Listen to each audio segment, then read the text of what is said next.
Come in. Welcome. I'm E.G. Marshall.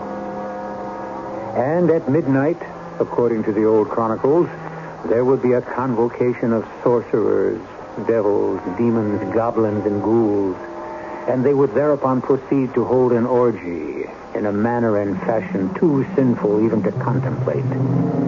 And woe to the unfortunate mortal who would be compelled to participate in these hellish rituals that were profanely called a witch's Sabbath. A witch's Sabbath.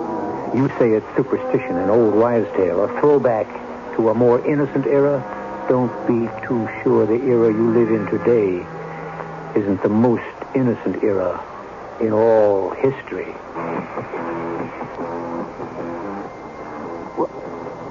What is this? Where am I? Where you always wanted to be, baby. You're at a party, Tiger. What a party. Look, beautiful women. All for you. And fabulous food. That fountain, it's champagne. All yours, baby. It's what you always dreamed of, Tiger. Oh, I'm dreaming again. Not this time, it's real. Now it's real. But why? Why are you doing this for me? Because we love you. Oh, how we love you. We would even die for you, baby. Just as you might even die for us.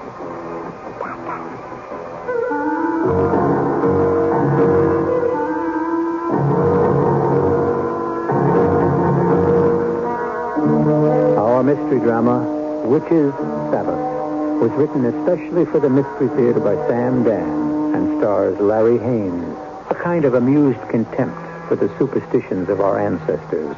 We civilized people, we know everything, except perhaps that civilization is only skin deep. For a highly reliable estimate of the human condition, we refer you now to Francis Aloysius O'Boyle, whose knowledge of mankind was acquired during 35 years of faithful service behind a bar. In a place like this, you get all kinds, and you hear everything. The rich man has his psychiatrist, the religious man has his priest, and the drinking man has his publican. All them words. Is it a coincidence they all begin with a P? Here I spent my whole life thinking I was just a bartender, but this professor comes in here one night. There's another smart word that begins with a P, huh? And he calls me publican. Oh, that's the traditional English word for saloon keeper. I think it sounds kind of dignified, don't you? Well, anyway, like I started to tell you, you get all kinds. It's a pretty good evening. All the regulars are here. And just about midnight, this guy comes through the door. His clothes, not too expensive, not too cheap, just middle. You know what I mean? The only thing is, he's got a very scared look on his face. So I say to him, what do you have? And he answers, What do you got? me? I got everything, pal. Name it. Well, I want a drink. Sure. What kind of drink? Now, please, I didn't come in here for an inquisition. I want a drink. Just pour you one, if you don't mind. So I reached for the nearest bottle and poured him a glass. He made a very, very sour face as he dragged it down. You could tell he didn't like it. Yet for a guy who didn't like it, he kept putting it away. So I said, don't you think you had enough? No. Well, he still seemed perfectly sober. It was just that he appeared to be more scared than ever. Now, in my business, you make it a rule, never start up with a customer. But this guy was so frightened that I felt I just had to break that rule, just this once. And I did. You okay? Yeah, I'm fine.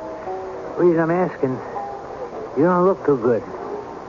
You know something? You should mind your own business. You know something? I think you're right. Well, I forgot all about it until about 1:45 when I give everybody in the place the usual warning. All right, last call. Last call for what? I don't need a comedian in a joint this hour of the night. It's the last call for what do you think? Well, I'm not sure.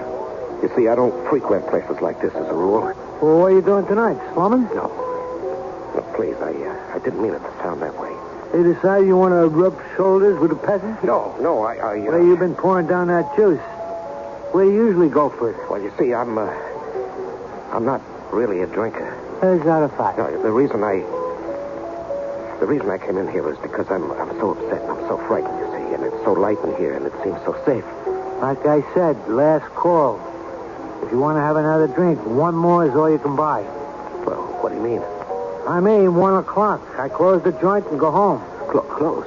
Oh, no, you can't close. You can't do that. You have to stay open. As it is, I stay open 16 hours a day. It's enough. Just tonight, please. Stay open a little longer. Now, look, we got a state law that says lock the joint at 1. But I don't want to leave here. I do. No, I'm afraid. I'm afraid to be out in the street. So call a cab. No, that won't help. Call a cop. It's no use. They'll find me. They'll find me. Who's going to find you? They will. Well, that's what we're trying to establish. Who is they? The witches. Oh, the witches. Yeah. I see. The witches. You're the kind of guy who gets his load on, then he sees witches. No. I saw them. I saw them even before I had my first drink. I've been drinking to see if I could get rid of them. Oh, that's a switch. Oh, please, don't humor me. I wouldn't think of it. You don't believe me? Sure, I believe you. Now, don't tell me the customer's always right either. You've got to listen to what happened to me tonight.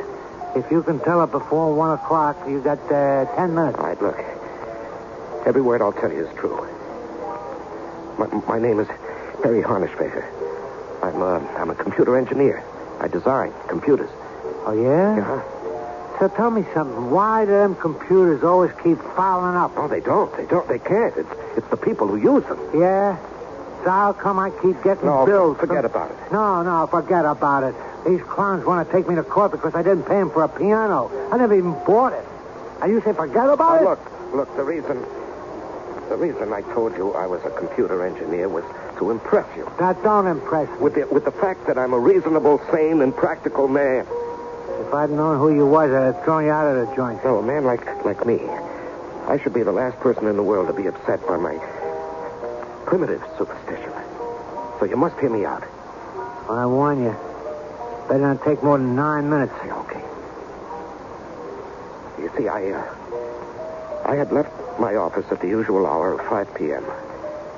I was walking to the bus stop. I commute, you see, from Blairville. We own a house there. It's a split level, and we were able to buy it very... Is the house important to this story? I'm saying this for your own good because all you got left is 8.5 minutes. Is it important to the story? I don't know. I listen to thousands of these stories. Stick to the point. Okay. I left the office. I was walking to the bus stop. We already established the bus stop. Please. You only got 8 minutes. I stopped to wait for the light to change, and suddenly I heard a voice say... Hiya, baby. You want to have a little fun? Oh, I see where this is going. No, you don't. Believe me, you don't. Well, I looked, and there at the curb was a brand new sports car, imported. It was an Aracata. Uh-huh. And in it were two of the most beautiful women I'd ever seen in my whole life. That never happens to me. One was blonde, and one was brunette. And each had creamy white skin and sparkling red lips. And the blonde had sea green eyes. The brunette, her eyes were a flashing black. You know the kind? I know the kind. How would it built? Oh, like the goddesses of ancient Greece, but much more slender. That's a promising start. All right, now get to the action. You got 7 minutes. Okay. It was the blonde who had asked if I wanted to have some fun. And what do you say? No. You've done the right thing. You could have gone along with him. There'd been a guy waiting with a gun. And he lifts your bankroll. The old Murphy game. You've done the right thing. You always got to think of that. No, I was thinking of the fact that I had taken a solemn vow to be faithful to my wife. And you should get a gold star for that. Yeah, but then the brunette said... Come on, Tiger. We're going to a party. So what did you say? I said... I said... Well, come on. You got 6 minutes. No, believe me. You must believe me. There was a confusion of signals between my brain and my voice. Yeah. Now consider the mind as a computer. You say that word one more time and you'll be barred from this joint for life. No, but it's true. The answer that my brain fed to my voice was, no thanks. But the answer that came out was Yeah? hey, honey, what are we waiting for? And before I knew it, I was in the sports car. And Well, you are a sly one, Mr. Harness.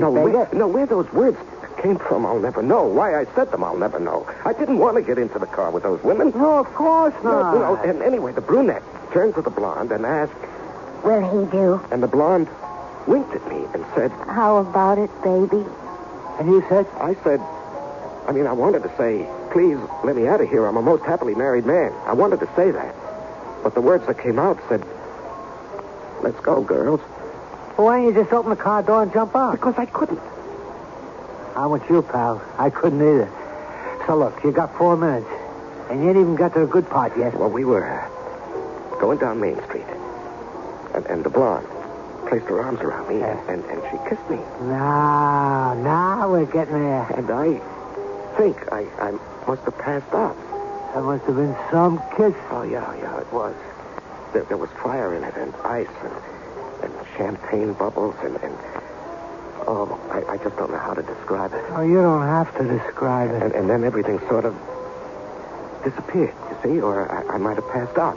It was like that, huh? I don't know how long it lasted, but when I woke, I was in a kind of a room, and there was a kind of music, and there was a fire burning in the middle of the room, and I thought that was kind of strange because there was no fireplace, and I shouted, "Fire! Fire!" Don't get excited, baby. Nothing to be scared of yet, Tiger. And they were there in the room, this crazy-looking room with wild kind of pictures on the walls, the blonde and the brunette, and each was wearing a long robe. And I looked at myself, and I was wearing a long robe, too. Hey, where am I? What's the meaning of this? Well, we asked you to come to a party, baby. Oh, yes, indeed, Tiger. A party. But my clothes, what happened to my clothes? Well, it's a formal party. Now you're dressed right for it. Now, what party are you talking about? The kind of party you've been dreaming about all your life. Wild, crazy, the most beautiful women in the world. And here we are, with a fountain of champagne. Look, baby, there it is. The fire. What did you do to the fire? How did the fire turn into a fountain of champagne? Well, would you rather it was a fire? Well, I... All your life you wanted to swim in a champagne fountain. Who are you talking about? You, Perry Harnessfeger, Jr. Haven't you always dreamed about it? I never told anyone. Beautiful women, a champagne fountain, music. Wait. You're a king, Tiger. A king. It's what you always wanted, baby. No, it's not what I always wanted. Who are you kidding? Your secret dream. His Majesty, King Perry Harnessfeger. Hail His Majesty, King Perry Harnessfeger. Hail, King Perry! Tiger, your loyal subjects await your command. Look, please, tell me what this is. How did I get here? Oh, we invited you to a party. This is a party. But this fire that turns into a champagne fountain, this table with the most fantastic food, and the people, all these people, who are they? Well, they're your loyal subjects. You always wanted to be a king. Your secret desire. Every wish comes true tonight. Yes, but... But what? My wife is expecting me home. She'll worry. What do you care? Well, you want her to worry. No, that isn't true. What was that? You made him angry. He? Who is he? But don't do it again. Who did I make angry? The prince. The prince? Who is he? The Prince of Darkness. The Prince of Darkness? Who spoke my name? What? Where did he come from? Who is this? This is the Tiger Prince. Yeah, the guest of honor for the party. He doesn't look like much to me. That's true. A meek little watery-blooded clerk, if you ask me. Well, that's what he looks like. But he's a tiger inside. A lover. A killer. Ruthless. Reckless. Fit to be the guest of honor. Then, let the party begin. Let the party begin. The lights. What's happening to the lights? It's getting dark in here. Who shall speak the invocation? That's you, baby. Recite the prayer, Tiger. What prayer? The Sabbath prayer. Let the Sabbath begin. Sabbath? I thought this was a party. Well, it is, baby. Say the Sabbath prayer. What kind of Sabbath? A witch's Sabbath. A witch's Sabbath. A Sabbath for witches.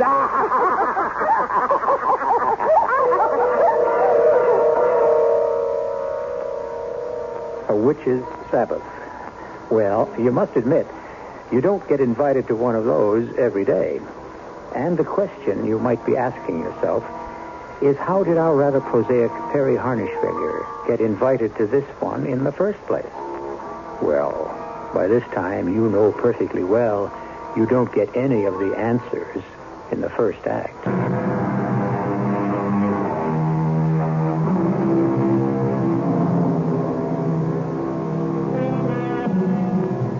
Now is the time for all good men to come to the aid of the party.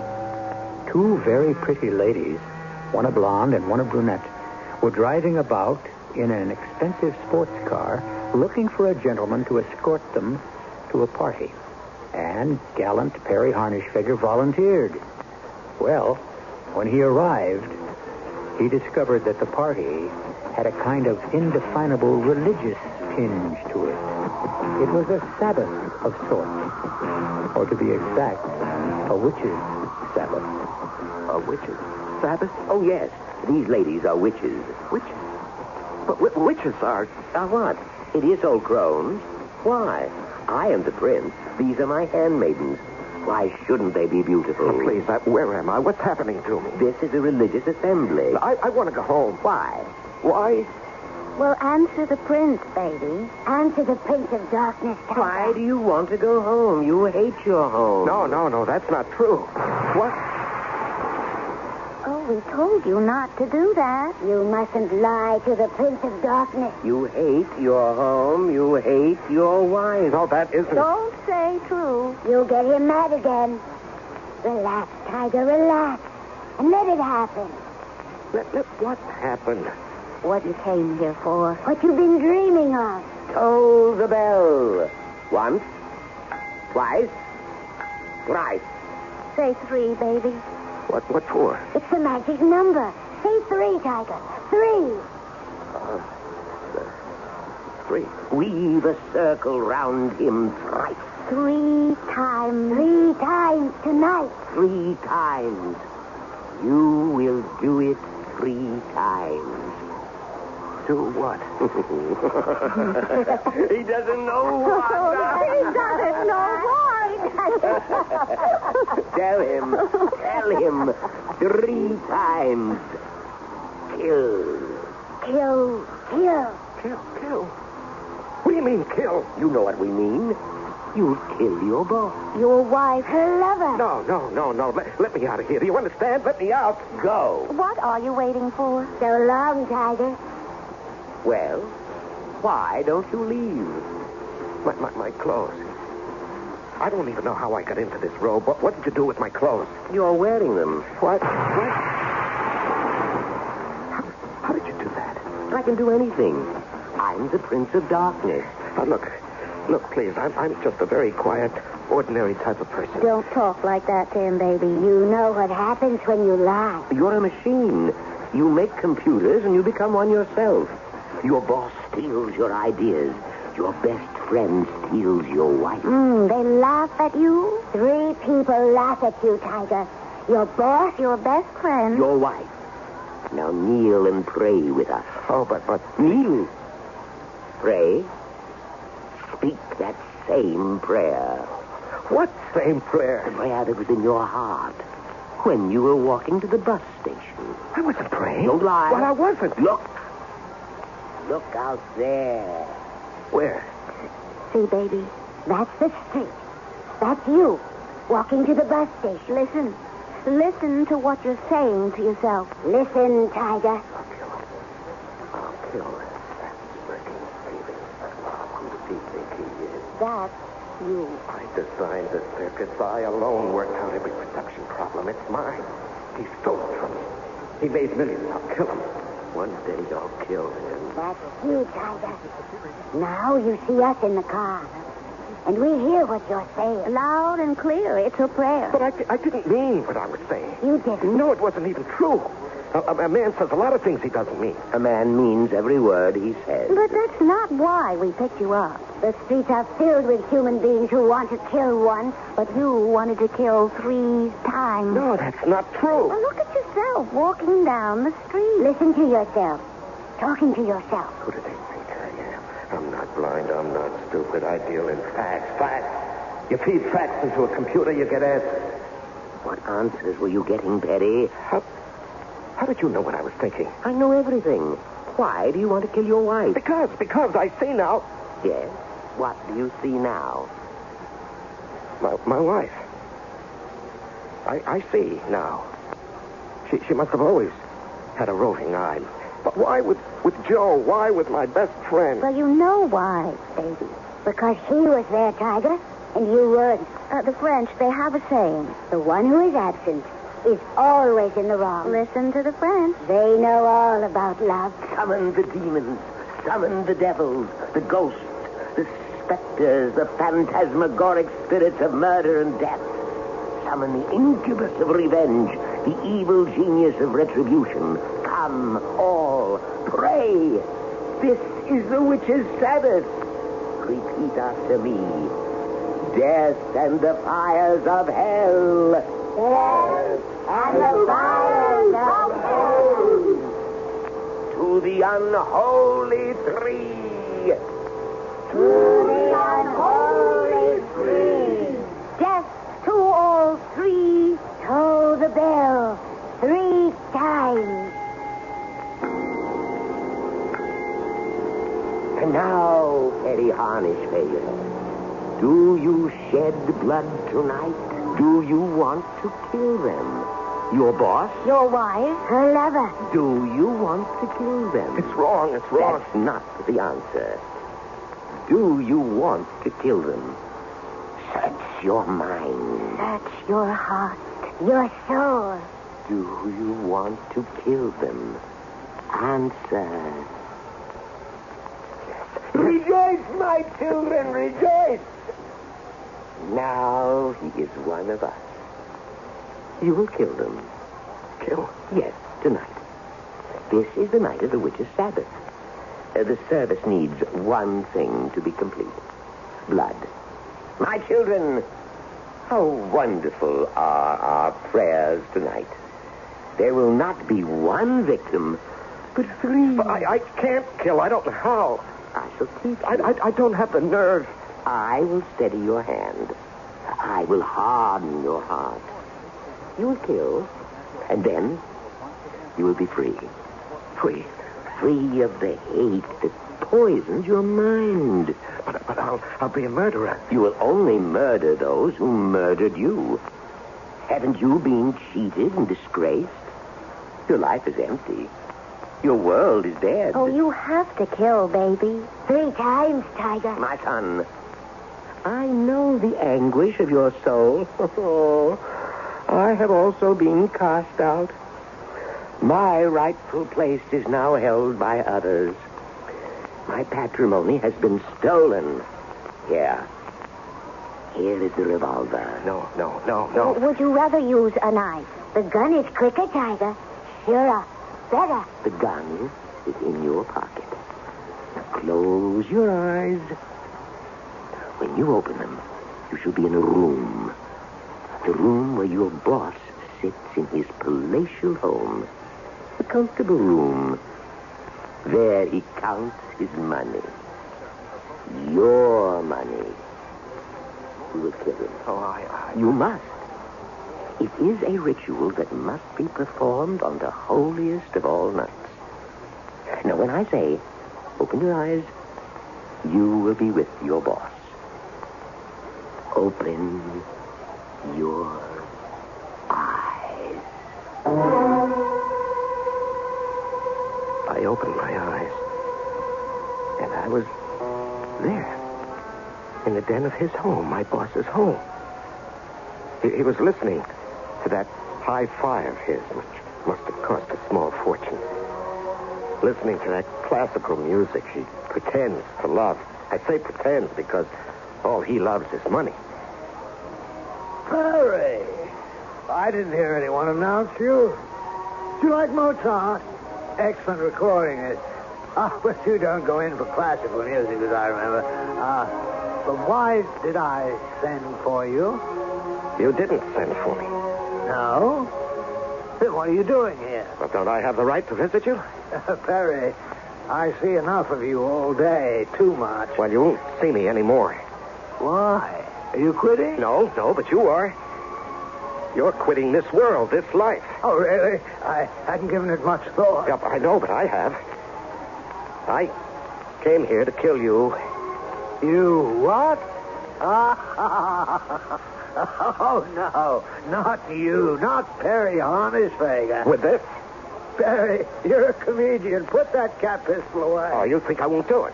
Why should you kill the goose that lays the golden eggs? Who else would give you a job but me? I could work anywhere. I'm top man in my field. Sure, Perry, sure. But you haven't had a new idea in 5 years. Now, by that you mean you haven't stolen one of my ideas in 5 years. When did I ever steal one of your ideas? Our new A-line computer, that wasn't mine. Go ahead, I dare you. Say it wasn't my circuits that made it possible. The truth is, Perry, your circuits made it impossible. It's only after we threw them out. You're lying. Come on, Perry, have a drink. You'll feel better. Who else could you ever work for? Who else would put up with your tantrums, your delusions of grandeur? Sometimes I wonder why I do it myself. You know why. Because you're waiting to steal my next design, that's why. No. No, that's not why. It was for your mother's sake. Don't you mention my mother's name. I guess I must have been in love with your mother. I said don't mention her name. She was a vicious, hateful woman. She was the most beautiful woman I ever met, your mother. I warned you. Perry. Perry. What did you do?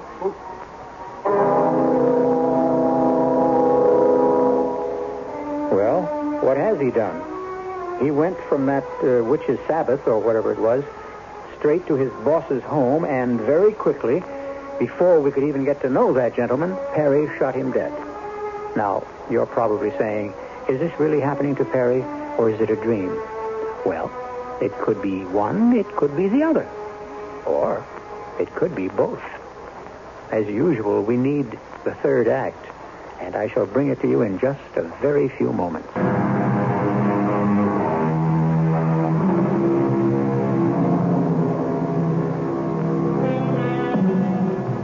Perry Harnischfeger is telling a story to a rather cynical bartender in a saloon. Perry is almost milquetoast in appearance, speech, and manner. But that's on the outside. Inside, he seethes and boils and seems to be a potential volcano. It's the old story about books, covers, and judgments. So, before you form yours, listen. Now, what are you telling me? These two dames picked you up, took you to this hotel room. Well, I don't know. I don't know. If it was a hotel room, it was more like a cavern. And you had this dream of all this stuff like the devils and witches. No. It wasn't a dream. They must have fed you one of them things like poison mushrooms or something. It gives you them wild nightmares. It wasn't a dream. You mean you actually killed your boss? No.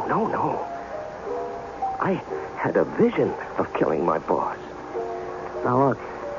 The only reason I'm listening to this is for those two dames, the blonde and the brunette. What happened with them? If they don't come back, then as far as I'm concerned, the story's over. No, they never left me, you see. They were with me all the time, even when I had the vision of killing my boss. Yeah? So what happened? I stood there, looking at his body on the floor, in this vision that I had. And I was holding the revolver.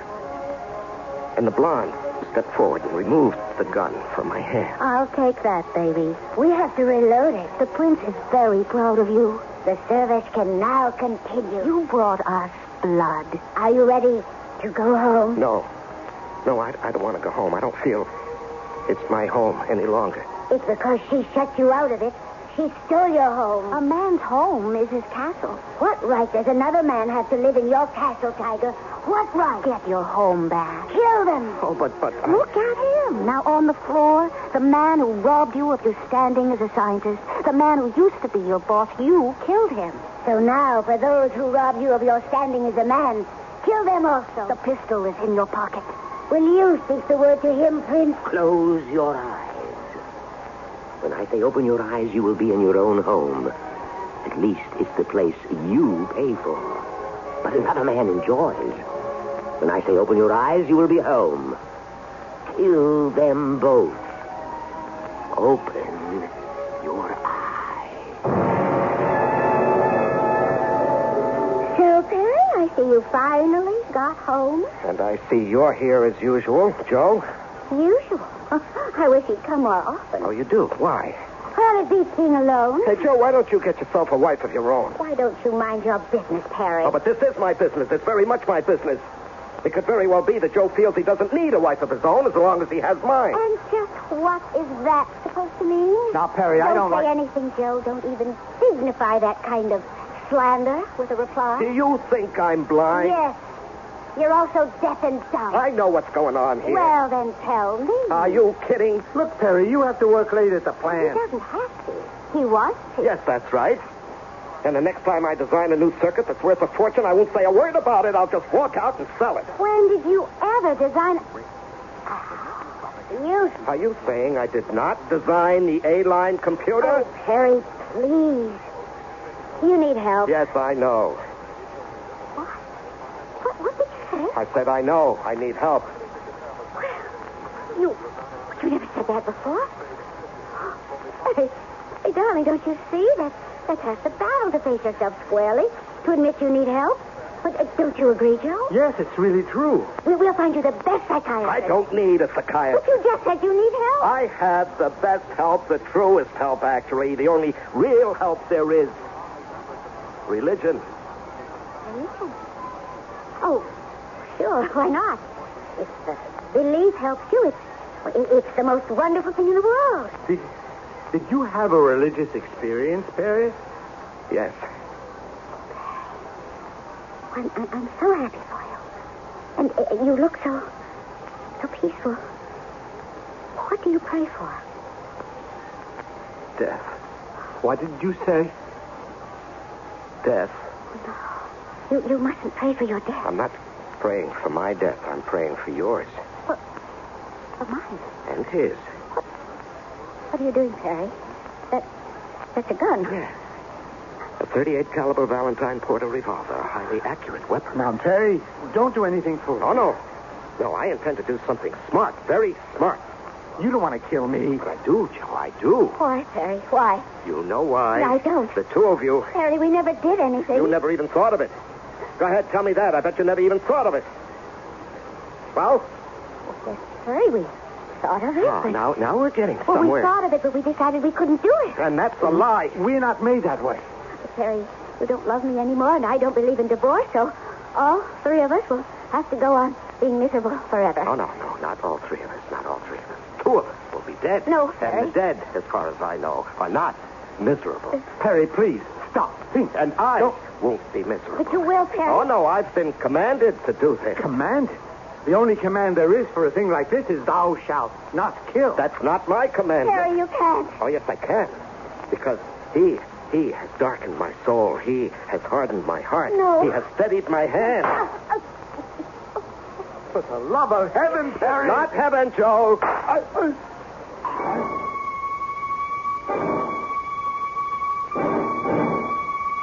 They were on the floor. Dead. My wife and her lover, who had also been my best friend. I closed my eyes for a moment as if I couldn't believe what had happened. And when I opened them again, I was back. Back in that other place. And he was there, the one who was called the Prince of Darkness. And they were there. The two who called themselves witches. You did it, baby. You were terrific, Tiger. You're my best-loved child, Perry. I want to go home. You're home now. No. You have a place here. You have 2 wives. He means me. Oh, me too. Look at them, aren't they beautiful? No, please. You have a job, too. Keeper of the flame. Hey, baby, that's the best job there is. You light the fire for the witch's Sabbath. Now let the service continue. Now, let me out of here, please. Please. I'm frightened. I'm leaving. Did you hear that? He's leaving.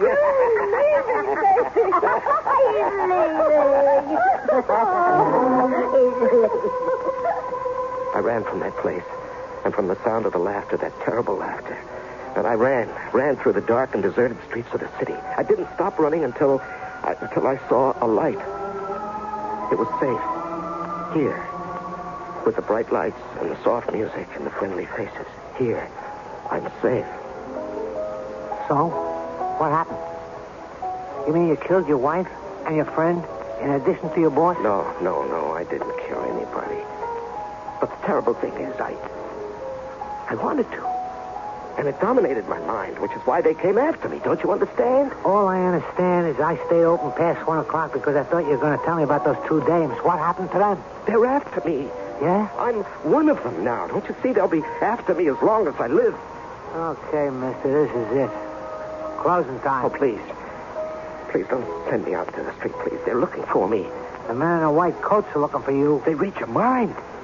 They read your heart. 2 beautiful dames in a sports car. Why don't I run into things like that? You will. You will if there's evil in your mind. If there's murder in your heart, they'll find you. Oh, for crying out loud. Did I say guys in white coats are looking for you? 2 guys in blue coats are looking for me. On account of you, I broke the law. I'm open. Look, officers, my watch must have been wrong. I'm not serving. Phil, you at the bar. Grab him, Jack. Don't try anything. Hey, look, there's nothing going on here. Careful, Jack. He's a killer. He's armed. Now, hand over the gun, mister. Easy. That's it. I'll cuff him, Jack. Your name's Perry Harnischfager? Yes. This is your gun. This 38 caliber Valentine Porter? Yes. Hey, wait a second. I'm not dreaming. This is for real. You mean he killed somebody? 3 people. The unholy 3. Let's go. Officer, wait. Let me tell you why I did it. Mister, you better tell that to a judge and a jury. So, like I was saying, you stand here behind a bar, you get all kinds. The stories I hear. Anyhow, the reason I bring it up is because I was reading in the paper today, and you might have seen it on the late news on the TV. Perry Harnischfager was found guilty of murder, triple murder. His boss, his wife, his best friend. Yeah. He's going to spend the rest of his life in jail. What's that? Oh, the witch's Sabbath. Now, how could a thing like that be legit? I mean, this here is the 20th century, ain't it? Hey, where'd the time go? It's 1:45. Excuse me, friend. A couple of dames just walked in down the other end of the bar. Hey, not bad looking, huh? Yeah, I'll be right back. Well, ladies, you got time for one more before closing. What'll it be? Hiya, baby. Hello, Tiger. You want to have a little fun? I'm a married man. That's why we asked. Why don't you close the place and we'll take you to a party? Oh, well, look, I told you, I'm a married man. Yes, we know. That's what you have to say, baby. But what do you want to say, Tiger? I want to say, what are we waiting for? Well, what are you waiting for? More? The story's over, isn't it? Or is it? Isn't this a story that has been going since the beginning of the human race? The longest continued story in the world. And if you think about it, between all our characters, we have seen practically every one of the 10 Commandments violated. When we tell you a story about wrongdoing, we present wrongdoers wholesale. I'll be back shortly. The wish is father to the thought. Who said that? Shakespeare. Who else? To which we may add, the thought is father to the deed. Or if you think about doing something, it's because you really want to do it, no matter how strange or violent it may be. And if you think long enough and strong enough, who knows? You may wind up as a guest of honor at a witch's Sabbath. Of course, you can prevent that by listening to Mystery Theater and leave all thoughts of violence here with us. After all, we do it so much better and neater, and you pay nothing in the end. Our cast included Larry Haynes, Leon Janney, Marion Haley, E.V. Juster, and Robert Dryden. The entire production was under the direction of Hyman Brown. This is E.G. Marshall inviting you to return to our Mystery Theater for another adventure in the macabre. Until next time, pleasant dreams.